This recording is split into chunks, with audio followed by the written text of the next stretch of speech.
Pinagpipilian na lamang sa ngayon ng Lakers kung sino kay Armel Traore at kay Blake Henson yung kanilang papakawalan o i-waive gayong kanilang pinapirma na itong si Christian Coloco na unang sinabi ng NBA insider ng Lakers na hindi nila papakawalan si Castleton. So ngayon nasa dalawang ito ang papakawalan ng Lakers para makapagbukas ng posisyon kay Christian Coloco. Limitado lamang ang malalaro nitong si Christian Coloco dahil siya'y two-way deal lamang, pero kahit papano malaking tulong na siya sa mga laban.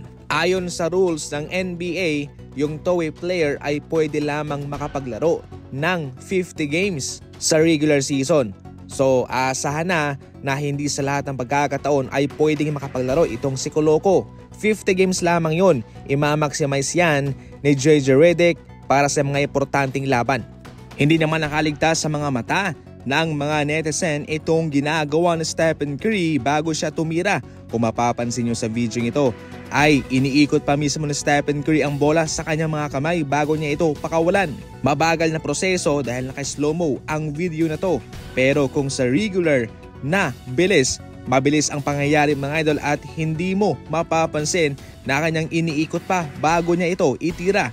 Nakakamangha dahil sa bilis ng pangyayari, sa bilis ng kanyang bitaw, mayroon pa pala siyang panahon para ikutin ng bola bago ito pakawalan. Yan ang mga maliliit na bagay na ginagawa ng Stephen Curry na tunay naman talagang effective para sa kanya. Lahat naman siguro tayo ay mayroong mga gantong gawain na dun tayo komportable at pakiramdam natin dun tayo magaling. Dahil dyan ay nakokonekta mismo ni Stephen Curry yung kanyang tira. Dahil dyan, siya yung greatest 3-point shooter sa NBA.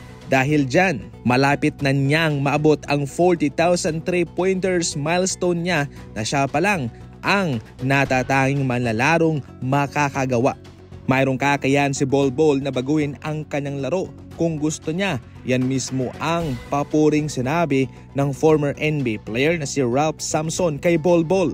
Hindi pa man nakapasok si Wembanyama sa NBA, mayroon ng comparison sa kanilang dalawa na parehong 7-footer at kung ano raw yung magagawa ni Wembanyama ay magagawa rin naman daw ni Bol Bol. Magaling naman talaga siya at lahat naman tayo ay nakakita noon nung siya ay nasa Orlando Magic pa, sa Denver Nuggets at ngayon sa Phoenix Suns.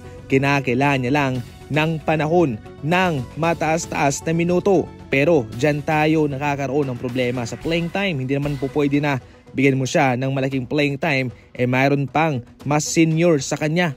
Mayroon siyang kakayang makashoot sa 3-pointer, makadrive, makaatake sa pinta. Magagawa rin ni Bol Bol kung ano ang magagawa ni Wembanyama. Pero ginagalingan palalo ni Wembanyama itong kanyang mga performance at kaya dyan siya nakakalamang kay Bol Bol. Kung sakaling i-improve din ni Bol Bol itong kanyang laruan, syempre malaking asset siya para sa Phoenix Suns. Yan lang muna sa ngayon, and as always, thank you for watching.